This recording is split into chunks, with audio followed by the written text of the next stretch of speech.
Hello guys, hope you all are doing well. So in today's video, we'll talk about some interesting topics of data types, and these are vectors, arrays, memories, parameters and strings. So these are really very interesting topics. So let's get started without any delay.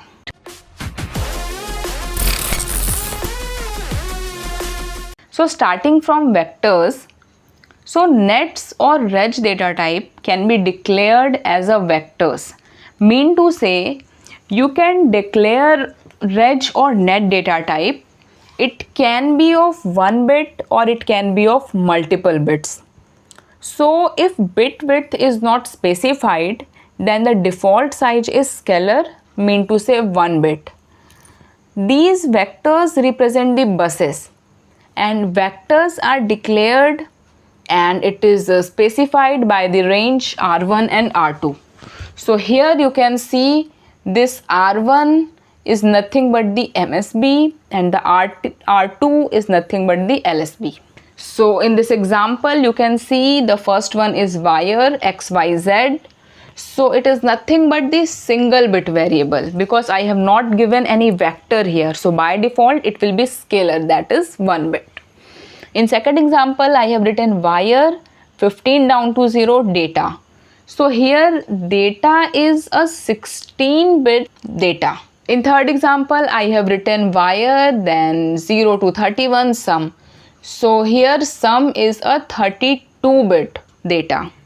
As I have told, this 0 is representing the MSB and this 31 is representing the LSB.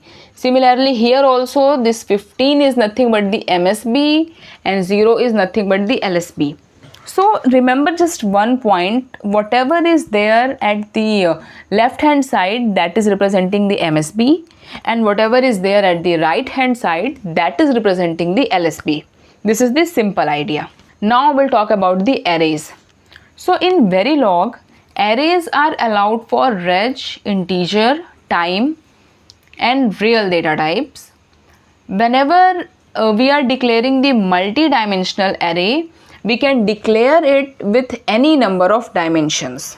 Here you can see a very important difference, and it can be asked in your exam or in your viva that what is the difference between these two representations. So just understand it carefully. So the first representation is nothing but a register bank. Here I have written reg 7 down to 0, register bank 15 down to 0. So this is representing 16 8-bit registers. However, in second example I have written reg num 31 down to 0, and this is representing an array of 32 1-bit numbers. So you can see the difference. First one is 16 8-bit registers and the second one is an array of 32 1-bit numbers. So I hope you got the idea. Now here I have considered the different array examples.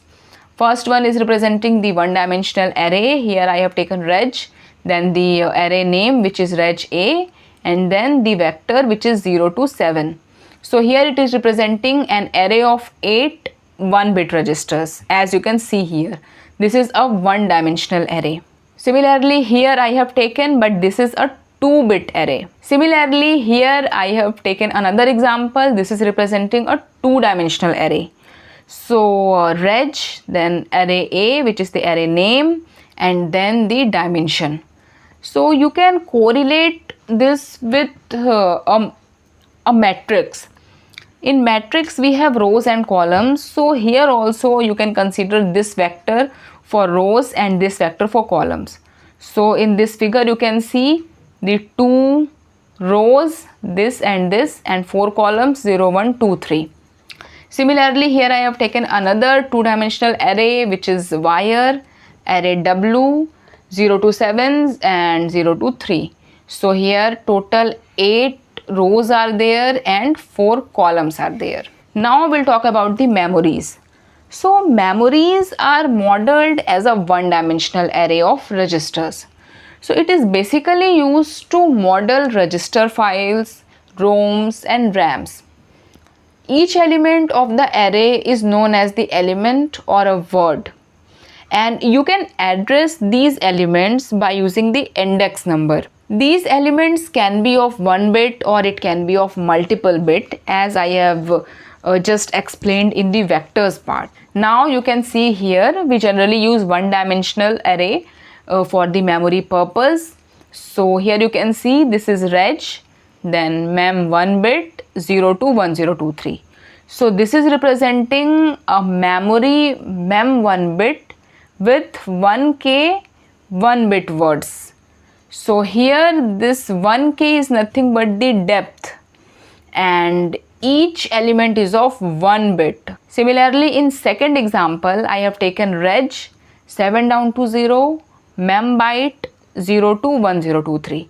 So this is representing the 1k memory, mean to say width is 1k and each element is of 8 bits. This is the meaning. So simply just the idea is the first vector is representing the width, like this thing, and the second vector, which is the last one, is representing the depth of the memory, which is this one. So hope you got the point. Now we'll talk about the parameters. So parameters cannot be used as a variables. It is a constant value. So now the question arises, if we can simply declare a constant, then why we should use parameters and what are the advantages? So the thing is that if you are using parameters and if you are declaring some variables as a parameter, then it will help to customize your code. Consider an example of memory designing. If you are designing an 8x16 memory, here the width is 8 and the depth is 16. So you will write the code according to that. After some time, if you want to write the code for 16x256 memory where the width is 16 and the depth is 256, so simply by changing the parameter values, you can change the entire code for the next block. Mean to say, you will not need to make the changes in that code, just you have to make changes in the parameter value, and here you have done. So this is the advantage of parameters. Now the last topic of today's lecture is the string. So strings can be stored in reg. Strings are nothing but the all about the characters. Basically we'll talk about the sequence of characters in strings. So each character is represented by 8 bits and these sequence will be enclosed by the double quotes. So here you can see I have declared a string which is string value, and this is a register type string, and the vector I have taken is 8 into 10 down to 1. Now the reason of taking this vector is this one. Now the reason of taking this vector is because each character is of 8 bits and here I am assigning 10 different characters, so that's why here I have taken 8 into 10. So this is about the declaration of string. Now we have to assign a value to this string variable. So here I am assigning this VLSI point to the string variable. So like this you can declare a string and you can assign the sequence of characters. There are some special characters of string like \n, which is used for the new line, \t for the tab, %, which represents the percent, then double backslash is used for the single backslash, and double quote is used for the double quotes. So this is all about the today's lecture, guys. I hope you got all the points. If you have any doubt, then you can tell me in the comment section. You can give your feedback, and if you like the video, then please hit the like button and share the video with your friends, with your relatives, with your colleagues. I'll come with the next topic. Till then, goodbye, take care.